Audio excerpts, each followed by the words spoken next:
Hello दोस्तों, कैसे हो आप सब मेरे छोटे प्यारे भाइयों और बहनों। आई होप आप सब एकदम बढ़िया होंगे, जबरदस्त होंगे, मजेदार होंगे। तो मैं आप सभी का स्वागत करता हूं एक बार फिर से वेक्टर करियर इंस्टीट्यूट के लेक्चर नंबर 6 में। तो आई होप सब बेटा आप सब एकदम बढ़िया होंगे, मस्त होंगे और जबरदस्त होंगे। आज की क्लास हमारी काफी इंपॉर्टेंट रहने वाली है, बिकॉज आज की क्लास में हमारा जो टॉपिक रहने वाला है वो रहने वाला है ट्रांसलेशनल मोशन।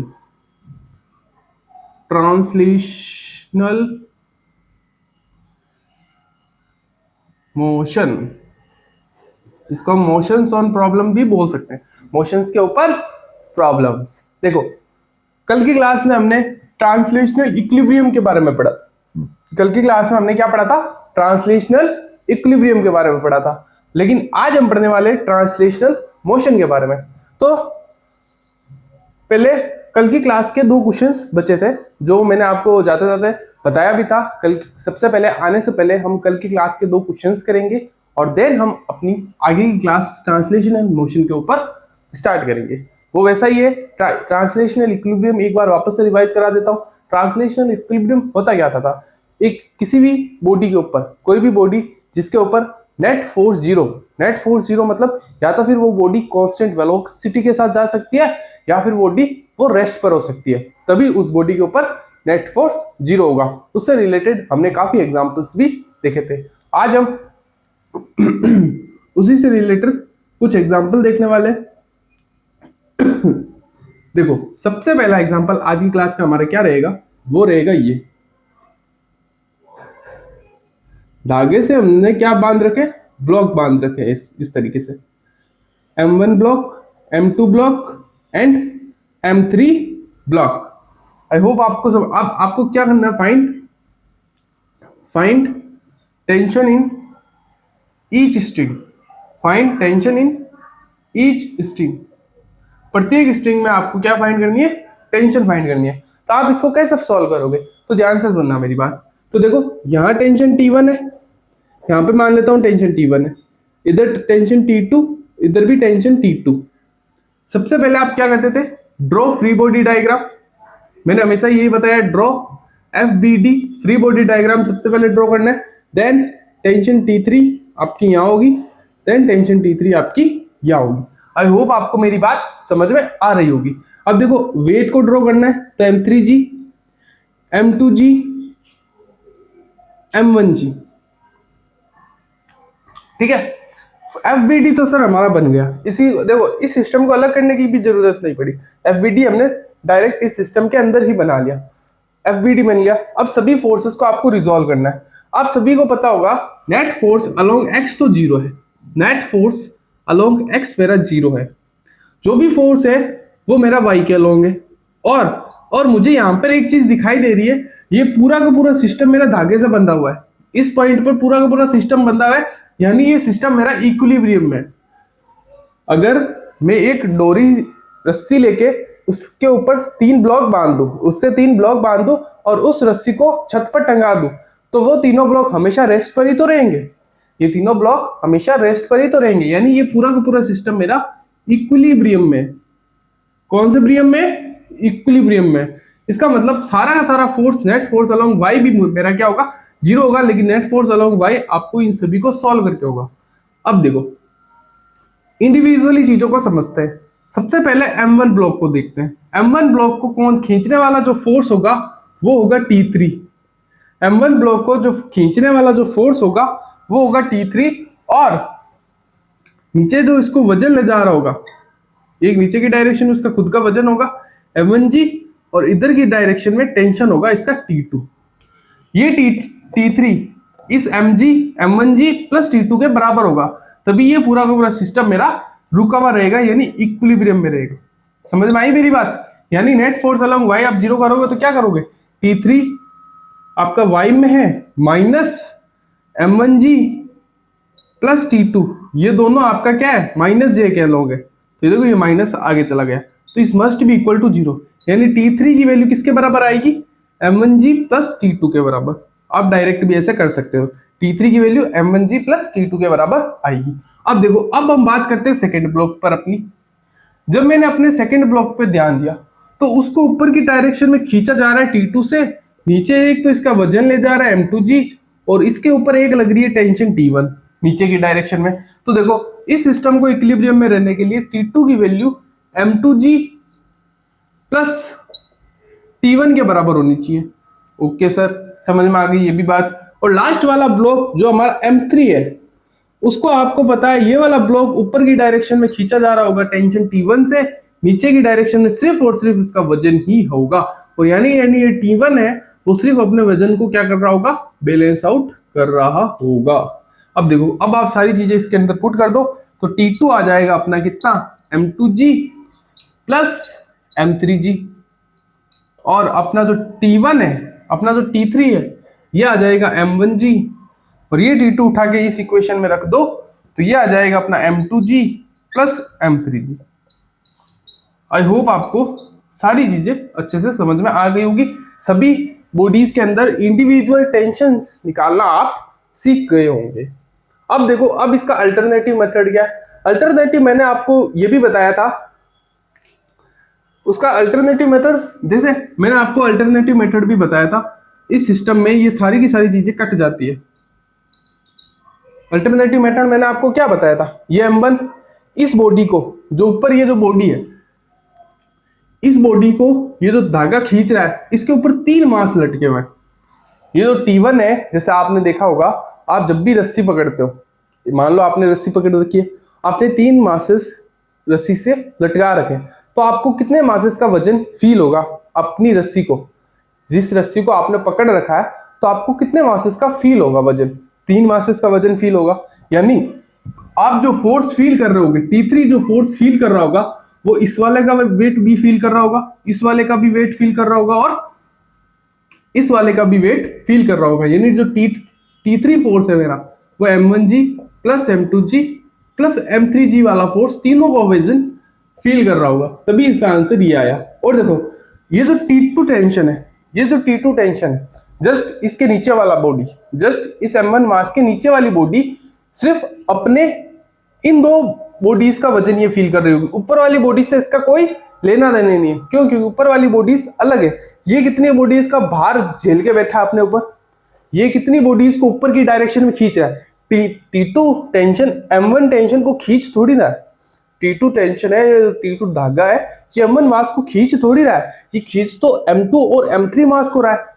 जैसे मैंने ये धागा पकड़ा, मुझे किस धागे को खींचना है, सिर्फ नीचे वाले बॉडीज को ही तो ऊपर की डायरेक्शन में खींच रहा है। यानी इसको कितने वजन का वेट फील हो रहा होगा, m2g प्लस m3g को। और जो नीचे वाली टेंशन है T1, इसको सिर्फ और सिर्फ m3 वाले बॉडी का वेट ही खींचना पड़ेगा, इसको सिर्फ m3 वाले बॉडी को ही खींचना पड़ेगा। यानी इस वाली को m3g इसका आंसर होगा। आई होप मेरी बातें आपको समझ में आएगी। अगर डायरेक्ट करना चाहते हो तो आप इस तरीके से भी कर सकते हो, और नहीं तो बेसिक मेथड हमारा है ही है। ज्यादातर आपका बेसिक मेथड ही काम आने वाला है, ताकि आपसे एग्जाम में किसी भी तरीके की गलती ना हो, तो आप हमेशा अपने बेसिक मेथड से ही जाया करें। अब अपने नेक्स्ट पार्ट पे नेक्स्ट क्वेश्चन समझते हैं। एक लास्ट क्वेश्चन था, इसके बाद हमारा ट्रांसलेशन, जो इक्विलिब्रियम वाला क्वेश्चन प्रॉब्लम्स थी, वो सारी की सारी खत्म हो जाएगी। और उसके बाद जो एग्जाम में जो भी प्रॉब्लम सी मीन्स या नीट में आ रखी है, वो आपसे हो जाएंगी। अब देखो, एक लास्ट प्रॉब्लम कर देते हैं इसके ऊपर, जो थोड़ी सी डिफरेंट प्रॉब्लम है, इसलिए मैं करा रहा हूं इसको। देखो, ये 5 kg की बॉडी है,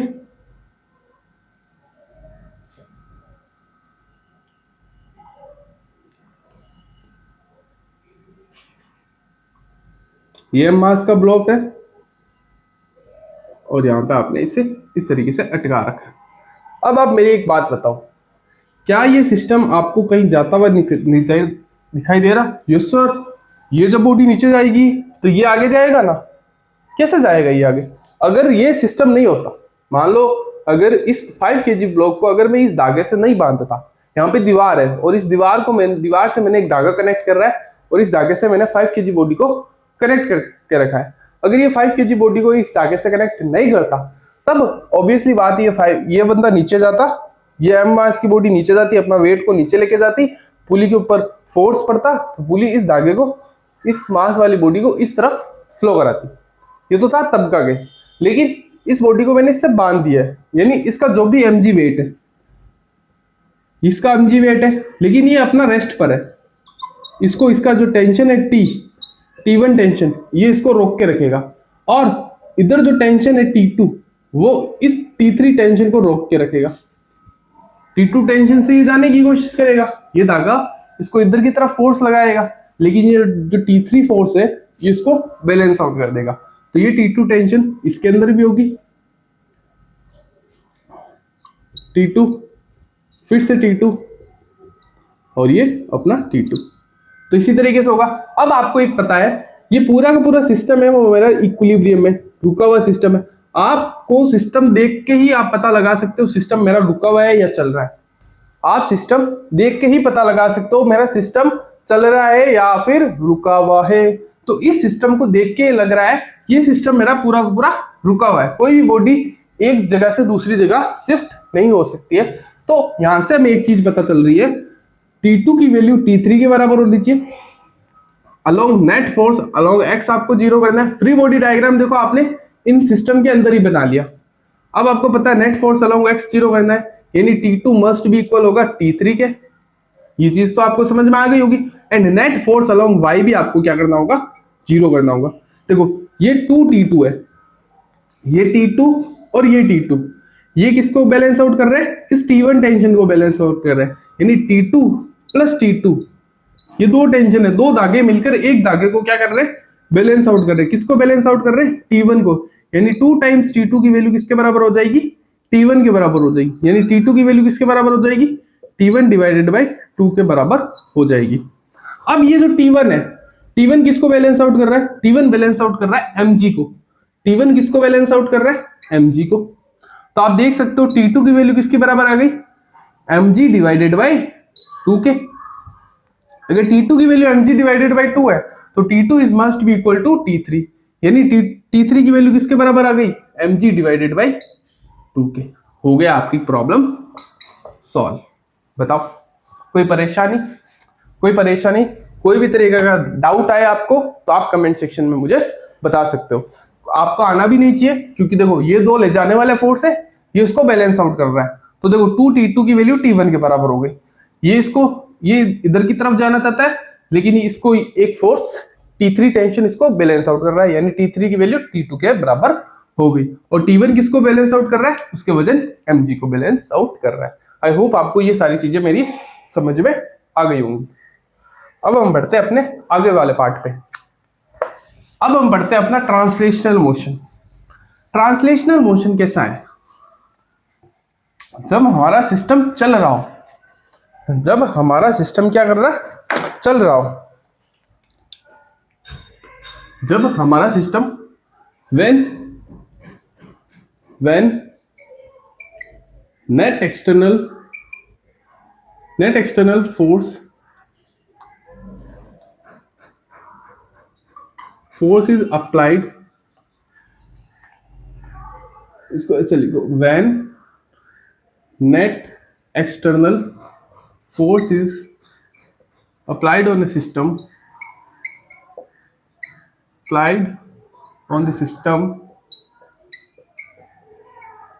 then system is moving, then system is moving, then system is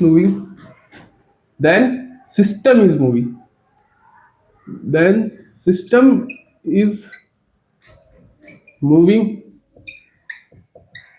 along the direction of force,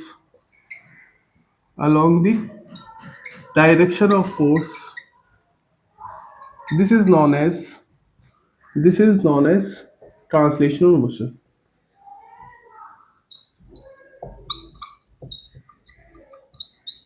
translational motion, ऐसे मोशन को हम अपना ट्रांसलेशनल मोशन कहते हैं।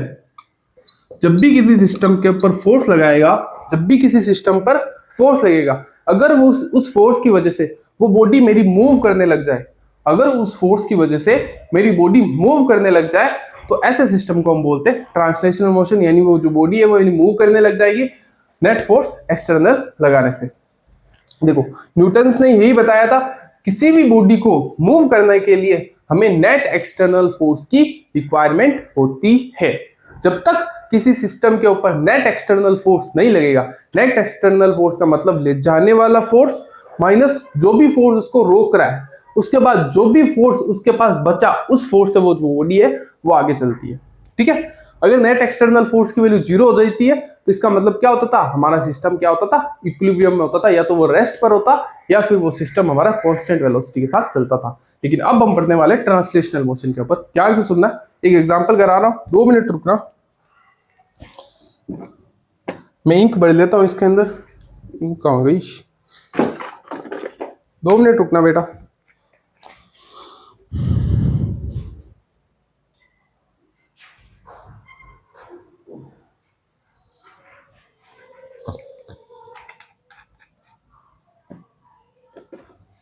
चलो अब हमें पता है, एक एग्जांपल से समझते हैं चीजों को। एक बॉडी है जिसका मास m है और इस बॉडी के ऊपर फोर्स किसी एंगल पे लगाया जाता है। This angle should be theta. एक बॉडी है जिसका मास है and surface should be frictionless. Frictionless मेरी सरफेस है और F एक्सटर्नल फोर्स इस बॉडी को किसी एंगल पर लगाया जाता है। तो आप सभी को पता होगा, इसका अगर फ्री बॉडी डायग्राम आप बनाए तो mg नीचे लगेगा, एक नॉर्मल रिएक्शन इसका इस बॉडी के ऊपर की डायरेक्शन में लगेगा और एक जमीन के ऊपर लगेगा। ये वाली बॉडी इसको एक नॉर्मल रिएक्शन जमीन पे लगाएगी और जमीन इसको वापस से एक नॉर्मल रिएक्शन ऊपर की डायरेक्शन में लगा रहा है। अब आप सभी को ये देखना है कि जो भी F एक्सटर्नल फोर्स आपने अप्लाई किया है किसी एंगल थीटा पर, तो देखो इस फोर्स के 2 कंपोनेंट होंगे। इस फोर्स के 2 कंपोनेंट होंगे। कौन कौन से कंपोनेंट होंगे फोर्स के? एक F cos थीटा होगा, ये नॉर्मल रिएक्शन इधर है, एक इसी डायरेक्शन में F sin थीटा, और इस डायरेक्शन में होगा अपना F cos थीटा, और mg अपना इधर की डायरेक्शन में नीचे की डायरेक्शन में होगा। आप सभी को पता है along y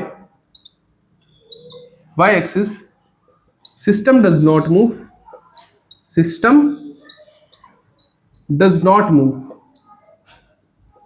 y एक्सिस के अलोंग हमारा सिस्टम मूव नहीं करेगा, यानी अलोंग y नेट फोर्स है वो मेरा किसके बराबर है? 0 के बराबर। इसका मतलब n plus F sin theta की वैल्यू है वो मेरे किसके बराबर है? mg के बराबर है। n plus F sin theta की वैल्यू मेरी किसके बराबर है? mg के बराबर है। और net force along x axis net force does not equals to 0। इसका मतलब जो भी हमारा नेट फोर्स है वो 0 के बराबर नहीं है, यानी ये सिस्टम है F cos थीटा से ये सिस्टम मेरा क्या करेगा? मूव करेगा। ये सिस्टम मेरा क्या करेगा? मूव करेगा। F cos थीटा से ये सिस्टम है वो मेरा क्या करेगा? मूव करेगा। अब आप सभी को पता है जब हमारा सिस्टम का मास कांस्टेंट होता है, मास इस सिस्टम का क्या है? कांस्टेंट है। मास मेरा क्या है? कांस्टेंट है। जब भी आप किसी बॉडी के ऊपर फोर्स लगाते हो, फोर्स की वैल्यू किसके बराबर आती है? m इंटू ए। न्यूटन्स का सेकेंड लॉ को याद करिए, न्यूटन्स के सेकेंड लॉ को याद करिए। मैं ऊपर वाली चीज को रब कर रहा हूं। न्यूटन्स के second law, learn Newton second law. आप सभी को पता होगा नेट एक्सटर्नल फोर्स की वैल्यू है वो किसके बराबर होती थी? m इंटू ए के बराबर होती थी। जब नेट एक्सटर्नल फोर्स हमारा 0 के बराबर होता था तब सिस्टम हमारा इक्विलिब्रियम होता, लेकिन ये मूविंग कंडीशन है। अब देखो नेट फोर्स का मतलब क्या होता है? ले जाने वाला फोर्स माइनस रोकने वाला force is equal to m into a. ये चीज को आपको याद रखना है। ले जाने वाला फोर्स, नेट फोर्स का मतलब क्या होगा? एक फोर्स है जो ले जा रहा है, दूसरा फोर्स है जो इसको रोक रहा है, और जो भी नेट फोर्स होगा, मान लो एक बॉडी के ऊपर 5 न्यूटन फोर्स राइट डायरेक्शन में लग रहा है और उसी बॉडी के ऊपर 2 न्यूटन फोर्स लेफ्ट डायरेक्शन में लग रहा है, तो नेट फोर्स उस बॉडी का राइट डायरेक्शन में आएगा 3 न्यूटन फोर्स से। आई होप आपको ये बात मेरी समझ में आई होगी। तो नेट फोर्स आपका यहां से आ जाएगा, वो उसी नेट फोर्स को आपको m इंटू ए के बराबर रखना है। तो देखो इस केस में नेट एक्सटर्नल फोर्स मेरा किसके बराबर है? F cos थीटा के बराबर है। क्यों? क्योंकि ले जाने वाला फोर्स है, रोकने वाला कोई भी फोर्स नहीं है, यहाँ पे कोई भी फ्रिक्शन फोर्स नहीं है, सरफेस मेरी फ्रिक्शनलेस है, यानी सिर्फ ले जाने वाला फोर्स है, रोकने वाला फोर्स नहीं है, यानी net force F cos theta के बराबर है और वही मेरा ma के बराबर होगा। यहाँ से इस बॉडी की बॉडी, ये जो बॉडी है वो किस एक्सेलरेशन से साथ जा रही है वो मेरी पता लग जाएगी। ये बॉडी है वो मेरी कितने एक्सेलरेशन के साथ जा रही है, F cos theta divided by M. देखो ये आंसर, ये हमारा इस क्वेश्चन का आंसर आ गया। इसी तरीके से एक एग्जांपल और समझते हैं, आप जल्दी से इस सारी चीजों को नोट कर लीजिए। आई होप आप मेरे साथ साथ चीजों को नोट कर रहे हैं, और ये लिखना काफी इंपॉर्टेंट है, आपको प्रॉब्लम्स को यही सॉल्व करवाएगा। अब देखो, आप सभी को देखो न्यूटन्स लॉज ऑफ मोशन का जो चैप्टर है ये काफी आसान है, इसमें हार्ड प्रॉब्लम्स आपसे नहीं पूछी जाती, क्योंकि ये समझने में भी काफी आसान है, और इसके जो क्वेश्चंस आते हैं वो भी आपसे काफी आसानी से पेपर्स में हो जाते हैं। तो ये मोस्ट स्कोरिंग चैप्टर भी है, और हमारी डेली लाइफ में भी सबसे ज्यादा देखने वाला चैप्टर है, और ये चैप्टर हमारा सबसे इजी भी है। तो इस चीज को समझने से पहले हम एक बात पढ़ देते हैं, अपना नेक्स्ट एग्जांपल देखो। ये बॉडी है, दूसरी बॉडी, तीसरी बॉडी। इस बॉडी का मास m1, इस बॉडी का मास m2, इस बॉडी का मास m3। फाइंड। अब देखो यहां से सरफेस को हटाओ 2 मिनट, क्योंकि हमें सिस्टम को इक्विलिब्रियम नहीं बनाना, सिस्टम को हमें चलाना है। तो देखो इस सिस्टम को मैं इधर की डायरेक्शन में फोर्स लगा रहा हूं, एक्सटर्नल फोर्स मेरा इधर की डायरेक्शन में, और सरफेस है वो मेरी फ्रिक्शनलेस है, सरफेस मेरी फ्रिक्शनलेस है।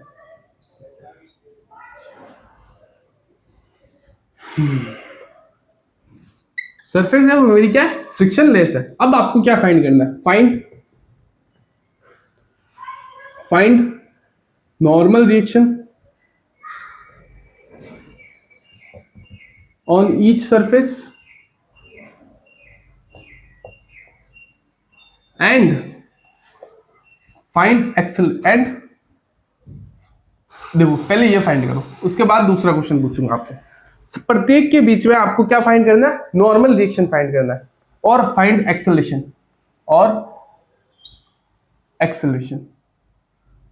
और नेट एक्सेलरेशन।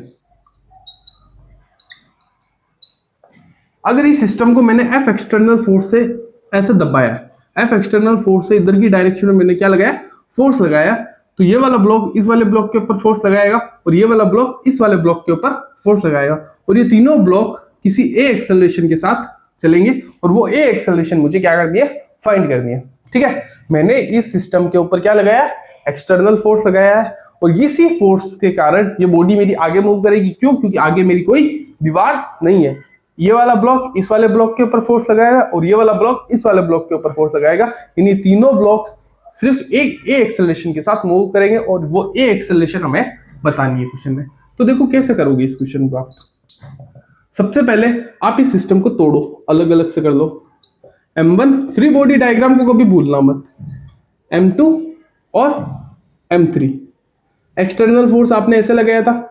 ये वाला ब्लॉक इस वाले ब्लॉक को नॉर्मल रिएक्शन N1 देगा, तो ये वापस इस वाले ब्लॉक को फोर्स लगाएगा N1 से, और ये वाला ब्लॉक इस वाले ब्लॉक को N2 फोर्स देगा, तो ये वाला ब्लॉक इस वाले ब्लॉक को वापस से नॉर्मल फोर्स देगा N2। ठीक है, अब देखो, अब आपको क्या बनाना है, सभी इक्वेशन सुनानी। ये देखो, ये ले जाने वाला फोर्स है, ये मेरा ले जाने वाला फोर्स है, ये मेरा रोकने वाला फोर्स है, ये मेरा ले जाने वाला फोर्स है, ये मेरा रोकने वाला फोर्स है। लेकिन ये फोर्स ज्यादा होगा तभी तो मेरा सिस्टम आगे मूव करेगा। ये एक्सटर्नल फोर्स इस N1 फोर्स से ज्यादा होगा तभी तो मेरा सिस्टम आगे मूव करेगा, नहीं तो मेरा सिस्टम चलेगा ही नहीं। इसका मतलब this value is greater than this value, इन F माइनस N1 करना पड़ेगा। इस must be equal to M3 into a. फिर N1 फोर्स ज्यादा है N2 फोर्स से, N1 force should be greater than, अगर ये N1 लग रहा है तो माइनस डायरेक्शन में N2 इसको रोक रहा है, this must be equal to M2 into a. ये फोर्स N2 है, ठीक है। अब इसको रोकने वाला कोई फोर्स नहीं हुआ, अगर इसको रोकने वाला फोर्स होता तो हमारा सिस्टम इक्विलिब्रियम हो जाता। इस ये ले जाने वाला फोर्स है, यानी तभी तो ये M1 आगे बढ़ेगा, फिर M2 आगे बढ़ेगा, फिर M3 आगे बढ़ेगा, तो इसको रोकने वाला कोई फोर्स नहीं है। इस must be equal to M1 into a. Force is equal to M into a, ले जाने वाला फोर्स माइनस रोकने वाला force is equal to M into a. m1 into a के बराबर होगा। अब देखो n1 से n1 गया। अब इन तीनों इक्वेशंस को जब आप ऐड करोगे, ये थर्ड इक्वेशन बन गई, ये सेकेंड इक्वेशन बन गई, ये फर्स्ट इक्वेशन बन गई। जब आप इन तीनों इक्वेशंस को ऐड करोगे तो n1 से n1 कट जाएगा, n2 से n2 कट जाएगा। आपका जो नेट फोर्स आएगा वो आ जाएगा m1 plus m2 plus m3 common लेके एक्सेलरेशन को कॉमन ले लेना, तो आपकी एक्सेलरेशन आ जाएगी f divided by m1 plus m2 plus m3। अब देखो आपका सिस्टम नेगेटिव डायरेक्शन में मूव कर रहा है तो आप माइनस लगा देना आगे। देखो आप यहां पर भी देखो क्वेश्चंस को माइनस ले सकते थे। आपका ये जो फोर्स है वो नेगेटिव डायरेक्शन लग रहा है तो आप माइनस एफ लेते, प्लस जो नॉर्मल रिएक्शन है वो आपका प्लस डायरेक्शन में लेता तो आपका प्लस हो जाता, फिर ये माइनस में लाता, माइनस में जाता, ये प्लस में जाता, फिर ये माइनस में जाता, इज इक्वल टू। ऐसे भी आपका आंसर ऐसे करते तो आपका आंसर नेगेटिव साइन के साथ आता, लेकिन आपने ऐसा नहीं किया। आपने क्या इस फोर्स को इस डायरेक्शन में लगाया, इसका अपोजिट डायरेक्शन में ही लेगा। ले जाने वाला फोर्स माइनस रोकने वाला force is equal to m3 into थे। आप लास्ट में भी अपनी डायरेक्शन के हिसाब से क्वेश्चंस को रख सकते हो। ये फोर्स नेगेटिव डायरेक्शन में लग रहा है, यानी इस फोर्स लगाने के कारण जो एक्सेलरेशन आई है वो भी नेगेटिव डायरेक्शन में ही आई है। माइनस क्या बता रहा है, डायरेक्शन ऑफ फोर्स या डायरेक्शन ऑफ एक्सेलरेशन को। तो एक्सेलरेशन हमने फाइंड कर ली, सिस्टम की नेट एक्सेलरेशन हमने फाइंड कर ली। अब हमें प्रत्येक सरफेस के बीच के अंदर क्या निकालना है, नॉर्मल रिएक्शन। तो सबसे पहले n2 में ही निकाल लो। n2 की वैल्यू किसके बराबर होगी, m1 इंटू एक्सेलरेशन किसके बराबर है, अगर मैं मैग्नीट्यूड वाइज बात करूं तो f divided by m1 plus m2 plus m3। तो ये देखो ये आ गई मेरी m1 into F divided by m1 plus m2 plus m3। इसी तरीके से आप n1 भी निकाल सकते हो, और n2 अगर आपने निकाल ली तो इसी तरीके से आप अपनी n1 भी निकाल सकते हो। इस इक्वेशन में n2 रख देना और यहां से आपका n1 आसानी से आ जाएगा। आई होप आपको मेरा ये क्वेश्चन भी अच्छे से समझ में आया होगा। बातें क्लियर हो रही है बेटा? आई होप आपको ये मेरी सारी बातें क्लियर हो रही होंगी। देखो इस चीज को मैं मिटा रहा हूं। अब देखो एक अल्टरनेटिव सॉल्यूशन, इसी का ही अल्टरनेटिव सॉल्यूशन।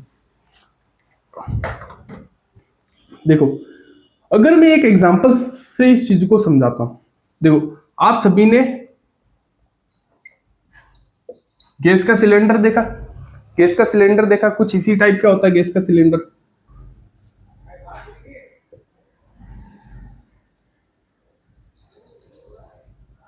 कुछ इसी टाइप का होता है गैस का सिलेंडर। इसके अंदर गैस के मॉलिक्यूल इस तरीके से भरे हुए होते हैं, भरे हुए होते हैं, ठीक है। अब ये जो गैस के पार्टिकल है ये इधर इधर घूमते रहते हैं, फ्री टू मूव होते हैं। आप सभी को पता होगा गैस के पार्टिकल है ये इधर इधर मूव होते रहते हैं, तो एक दूसरे के साथ टकराते ही हैं, एक दूसरे के साथ टकराते हैं। टकराने इंटरेक्शंस की वजह से इनके पास क्या होता है, फोर्स होता है। इन सभी गैस के पार्टिकल्स के पास क्या होता है, फोर्स होता है। बिकॉज ये जब दोनों गैस के पार्टिकल एक दूसरे के साथ क्या करते हैं, इंटरेक्ट करते हैं, इंटरेक्शंस की वजह से उनके पास क्या आता है, फोर्स। इन सभी गैस के पार्टिकल्स के पास क्या होता है, फोर्स होता है, तभी ये सभी गैस के पार्टिकल इधर उधर मूव कर पाते हैं। देखो बहुत सारे गैस के पार्टिकल्स होंगे जो इस कंटेनर को इधर की डायरेक्शन में धक्का दे रहे होंगे, इस कंटेनर को इधर की डायरेक्शन में धक्का दे रहे होंगे। बहुत सारे गैस के पार्टिकल ऐसे होंगे जो कंटेनर को इस डायरेक्शन में क्या दे रहे होंगे, धक्का दे रहे होंगे, लेकिन ये container does not move. Container है वो आपका कभी भी मूव नहीं करता। क्यों नहीं मूव करता, बिकॉज इंटरनल फोर्स बन जाते हैं ये सारे के सारे फोर्स। सर इंटरनल फोर्स क्या होता है, इंटरनल फोर्स ऐसा फोर्स होता है जो सिस्टम को नहीं चला सकते। Internal force are those forces which does not move system, जो सिस्टम को कभी नहीं चला सकते। इंटरनल फोर्स लिख लो मेरी बात ये, internal force are those force which, internal force are those force which cannot move cylinder, या फिर गैस का particle which cannot move system, जो सिस्टम को हमारा नहीं चला सकते। इंटरनल फोर्स वो फोर्सेस है जो सिस्टम को नहीं चला सकते। देखो ये सारे के सारे फोर्सेस हमारे इंटरनल फोर्स कैसे बन जाते हैं। देखो आप सभी को पता होगा अगर इन सिस्टम के पार्टिकल, गैस के पार्टिकल पे एक्शन है तो इनके ऊपर रिएक्शन भी लगेगा। उसी प्रकार से हमारे नॉर्मल रिएक्शन और टेंशन ये भी हमारे इंटरनल फोर्स होते हैं। ये सिस्टम को कभी भी नहीं चला सकते। अगर ये सिस्टम को चला पाते तो गैस के सिलेंडर, गैस के पार्टिकल है वो सिलेंडर को क्यों नहीं मूव कर पाते, गैस के पार्टिकल वो सिलेंडर को क्यों नहीं मूव कर पाते? बिकॉज इन सभी के पास एकता नहीं है। इन सभी गैस के पार्टिकल के पास एकता नहीं है। अगर एक फोर्स लगा रहा होगा तो दूसरा उसको अपोज कर रहा होगा, एक फोर्स लगा रहा होगा तो दूसरा उसको अपोज कर रहा होगा। नेट फोर्स इस पूरे सिस्टम में क्या हो जाता? जीरो हो जाता था। एक फोर्स लगा रहा था तो दूसरा उसको रोक लेता था। जैसे मैं मेरे अपने हाथों को फोर्स लगा रहा हूं, फोर्स लगा के क्या मैं मेरे हाथों से आगे जा सकता हूं? मैं मेरे हाथ से इस डायरेक्शन में फोर्स लगा रहा हूं, क्या मेरी बॉडी मूव करेगी या नहीं करेगी? नहीं करेगी ना। क्यों? क्योंकि मेरे हाथ ने एक्शन दिया तो इस हाथ ने मेरे वापस से उसको क्या दे दिया? रिएक्शन दे दिया। इसकी वजह से मेरे हाथ से जो लगाया हुआ फोर्स है वो मेरा इंटरनल फोर्स बन गया। मेरा हाथ से लगाया गया फोर्स वो मेरा क्या बन गया?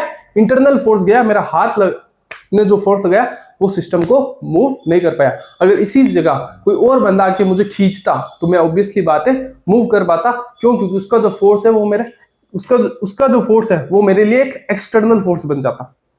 उसका जो फोर्स है वो मेरे लिए एक्सटर्नल फोर्स बन जाता। उसी प्रकार से जैसे M1, M2, M3 इन सबके बीच में नॉर्मल रिएक्शन है, इनके बीच में नॉर्मल रिएक्शन है, लेकिन ये कभी भी सिस्टम को मूव नहीं कर सकते।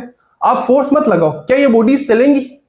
नॉर्मल रिएक्शन तो अभी भी वैलिड है, नॉर्मल रिएक्शन तो अभी भी आएगा इन सरफेसेस के बीच में, लेकिन इनके कारण मेरी बॉडी क्या नहीं मूव करेगी? आगे मूव नहीं करेगी। मेरी बॉडी आगे कभी भी मूव नहीं कर पाएगी। आगे मूव कराने के लिए मुझे सिस्टम में नेट एक्सटर्नल फोर्स की हमेशा रिक्वायरमेंट रहेगी ही रहेगी।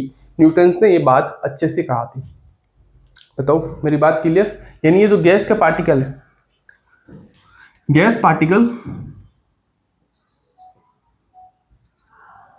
Can not move cylinder because these forces are internal.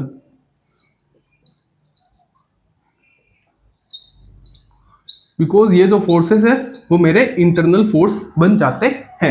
ऐसे ही फोर्सेस को हम क्या बोलते हैं? इंटरनल फोर्सेस बनते हैं। आई होप मेरी आपको ये बात समझ में आ गई होगी। अब देखो अपन अपने पार्ट पे आते हैं, मेन पार्ट के ऊपर आते हैं। ये तो सिर्फ समझाने के लिए था। इंटरनल फोर्सेस होते क्या है आपसे एग्जाम में तो ये नहीं पूछे जाएंगे। एग्जाम में तो आपसे क्वेश्चन पूछा जाएगा। तो देखो ये M1 बॉडी है, ये M2 बॉडी है और ये M3 बॉडी है। एक्सटर्नल फोर्स इधर लग रहा था, नॉर्मल रिएक्शन इधर लग रहा था। ये सवाल आपने कर दिया। देखो ये सवाल, अब देखो मुझे तो सिस्टम बताना था। अब देखो इन तीनों बॉडीज को आपको सभी को पता है, एक नॉर्मल रिएक्शन ये वाला बंदा N2 इधर देगा तो ये इसका अपोजिट रिएक्शन वापस देगा N2। इसको अगर ये N1 दे रहा है तो इसका अपोजिट रिएक्शन N2 इसको जरूर मिलेगा। लेकिन दीज आर इंटरनल फोर्सेस, ये सभी फोर्सेस हमारे लिए क्या है? इंटरनल। अगर मैं इस तीनों सिस्टम को एक सिस्टम मान लूं, इन तीनों बॉडीज को मैं एक सिस्टम मान लूं, इन तीनों बॉडीज को अगर मैं एक सिस्टम मान लूं तो नॉर्मल फोर्सेस है, जो इंटरनल फोर्स है वो मेरे कैंसिल आउट हो जाएंगे। इंटरनल फोर्स कभी भी सिस्टम को नहीं चलाते। सिस्टम को चलाने के लिए सिर्फ एक एक्सटर्नल फोर्स की रिक्वायरमेंट होती है। अगर इन तीनों को मैं एक सिस्टम मान लूं, अगर इंडिविजुअल चीजों को देखूंगा ना तब मेरे इंटरनल फोर्स आर वैलिड, लेकिन इन सभी को मैं एक सिस्टम मान लूं। जैसे सिलेंडर में क्या होता था? सिलेंडर को हम पूरा का पूरा एक सिस्टम मान के चलते थे। अगर सिर्फ एक प्रत्येक गैस पार्टिकल को अगर हम देखते हैं तो प्रत्येक गैस का जो पार्टिकल है वो सिलेंडर के ऊपर फोर्स लगाता था। लेकिन अगर हम सभी गैस पार्टिकल को इंक्लूड कर लें तब सिस्टम पे के ऊपर कोई भी फोर्स नहीं लग रहा होगा। इसीलिए हम इन तीनों बॉडीज को क्या मान लेते हैं? एक सिस्टम मान लेते हैं, जिसके ऊपर एक F एक्सटर्नल फोर्स लगता है। तीनों का मान सेट कर दो, M1 plus M2 plus M3, और इसके ऊपर एक एक्सटर्नल फोर्स लग रहा है इस डायरेक्शन में F एक्सटर्नल। तो ये सारा का सारा A एक्सेलरेशन से आगे जा रहा होगा। तो यहां से आपका F बराबर M1 plus M2 plus M3 into A। तो देखो यहां से भी आपका आंसर वही आया। एक और बार समझा देता हूं, सभी को एक सिस्टम मान लेना, सभी को एक सिस्टम मान लेना। इस सिस्टम पर एक ही एक्सटर्नल फोर्स लग रहा है इस डायरेक्शन में, तो सभी की जो एक्सेलरेशन होगी इन तीनों बॉडीज की, अगर आप एक सिस्टम मान लोगे तो ए एक्सेलरेशन से ये तीनों आगे जा रहे होंगे, तो सभी का मास m, फोर्स लग रहा है F, तो एक्सेलरेशन आप F इक्वल टू ma से निकाल सकते हो। ठीक है। उसी तरीके से धागे वाली प्रॉब्लम, ये जो धागे वाली प्रॉब्लम है ये भी उसी से सॉल्व हो जाएगी। देखो ये m1 मास की बॉडी है, ये m2 मास की बॉडी है, ये m3 मास की बॉडी है, उसके ऊपर ये एक्सटर्नल फोर्स मेरा लग रहा है। तो आप सभी को पता होगा, अगर आप इन तीनों को एक सिस्टम मान लोगे, इन तीनों को आप एक सिस्टम मान लोगे, तो टेंशन है वो मेरा इंटरनल फोर्स बन जाएगा। टेंशन है वो मेरा इंटरनल फोर्स बन जाएगा। इस चैप्टर में हम टेंशन और इंटरनल फोर्स की बातें करते हैं, टेंशन और नॉर्मल रिएक्शन की। ये दोनों एक सिस्टम मानने के बाद इंटरनल फोर्स बन जाते हैं। जैसे ये इंटरनल फोर्स बनेगा तो इन तीनों बॉडीज को आपस में कलेक्ट कर लेना, तीनों का मास लिख लेना m1 plus m2 plus m3, और इन तीनों बॉडीज पर एक ऊपर की डायरेक्शन में फोर्स लग रहा हो F, और ये तीनों बॉडीज ऊपर की डायरेक्शन में जा रही होगी a एक्सेलरेशन से। अगर आपको एक्सेलरेशन निकालनी है तो F is equal to m1 plus m2 plus m3 into a कर देना, बस आपका आंसर ऐसे भी आ जाएगा। ये तो था जेईई मेंस वाला तरीका, लेकिन बोर्ड में आपको कभी भी ऐसा नहीं करके आना। बोर्ड में आपको कभी भी इस तरीके से चीजों को सॉल्व नहीं करना है। आप इसमें किस तरीके से चीजों को सॉल्व करोगे, ले जाने वाला फोर्स माइनस रोकने वाला फोर्स कौन सा है। देखो इस चीज को नॉर्मल तरीके से करते हैं। इस बॉडी का मास है m1, ऊपर की डायरेक्शन में लग रहा है फोर्स m1 जी, नीचे की डायरेक्शन में टेंशन नीचे की डायरेक्शन में लग रहा है T1। इसके बॉडी का मास m2, ऊपर की डायरेक्शन में T2, इसको T1 इसको खींच रहा है, नीचे की डायरेक्शन में m2g, और एक नीचे की डायरेक्शन में टेंशन लग रही है T2। फिर m1 ऊपर की डायरेक्शन में इसको खींच रहा है T2, नीचे की डायरेक्शन में इसका मास m1g। अब आप सभी देखो, इसका मास m3 मान लो। अब आप सभी देखो, या फिर इसको मास m3 मानो ना, इसको m1 ही पड़ी रहने दो, ये आ जाएगा अपना m3g। अब देखो ले जाने वाला फोर्स ये है, रोकने वाले ये दो फोर्स है, तो ले जाने वाला माइनस रोकने वाला करना। फिर ये ले जाने वाला फोर्स बनेगा, ये दो इसके रोकने वाले फोर्स बन जाएंगे। फिर ये ले जाने वाला फोर्स बनेगा, ये इसका रोकने वाला फोर्स बनेगा, यानी F minus m1g minus T1 is equal to m1 into a। फिर T1 minus m2g, T1 minus m2g, सही है, minus T2 is equal to m2 into a। फिर ले जाने वाला फोर्स T2 माइनस रोकने वाला force m3g is equal to m3 into a। अब देखो सभी को ऐड करोगे, T1 से T2 गया, T1 से T1 गया, तो देखो जब भी आप फोर्सेस को ऐड करोगे तो सभी की सभी जो टेंशन फोर्सेस होते हैं वो आपस में एक दूसरे के साथ कैंसिल आउट होना चाहिए। अगर ये कैंसिल आउट कभी भी नहीं होते तो इसका मतलब आपने कहीं ना कहीं गड़बड़ की है। ये सभी के सभी फोर्सेस आपस में कैंसिल आउट होने चाहिए। नेट फोर्स ये किसके बराबर आ गया, F की वैल्यू किसके बराबर आ गई। इसमें कुछ गड़बड़ की है क्या मैंने, ओहो इस चीज में एक चीज गड़बड़ कर दी बेटा। यहाँ पे ये भी तो लग रहा था इनका फोर्सेस m1g m2g m3g, यानी ले जाने वाला फोर्स ये था, रोकने वाला फोर्स ये था। ले जाने वाला फोर्स F था, रोकने वाले फोर्सेस टेंशन इंटरनल फोर्स बन जाते थे, ये तो आपस में कैंसिल आउट हो जाते थे। लेकिन रोकने वाले फोर्स ये भी तो थे, m1g minus m2g minus m3g। फिर आप करते थे m इंटू a, m मतलब total mass, m1 plus m2 plus m3, m1 plus, ये चीज गलत है, दिस इज रॉन्ग, सॉरी ये मैंने गलती कर दी क्योंकि मैंने इसके ऊपर ध्यान ही नहीं दिया। ये ले जाने वाला फोर्स m1g है, m2g है और m3g है, तो m1 plus m2 plus m3 into अपना a। तो अब a एक्सेलरेशन निकालने के लिए आप इस चीज को डिवाइड कर सकते हो, लेकिन आप इस तरीके से जाओगे तो आपका ज्यादा इजी रहेगा। देखो मैंने भी ध्यान नहीं दिया था, यहाँ पर मुझसे भी छोटी सी गलती हो गई। इसीलिए कहता हूं आप अपने बेसिक्स से हमेशा जाना, बेसिक से जाओगे तो आपका आंसर हमेशा एक्यूरेटली सही आएगा। अब इस चीज को भी जोड़ देना, आपका फाइनल आंसर यही आ जाएगा। ठीक है, आई होप आपको मेरी ये बातें समझ में आई होगी। तो आज की क्लास हमारी यहीं तक रखते हैं। कल की क्लास में हम इंपॉर्टेंट क्वेश्चंस देखने वाले हैं मेंस के, और अपना आगे वाला टॉपिक कंस्टेंट मोशन स्टार्ट कर देंगे। कल की क्लास में करेंगे या फिर नेक्स्ट क्लास में तो स्टार्ट हो ही जाएगा। तो थैंक यू सो मच बच्चों, जय श्री कृष्णा, राधे राधे, हंसते रहिए, खुश रहिए और मस्त रहिए। जय हिंद, जय भारत।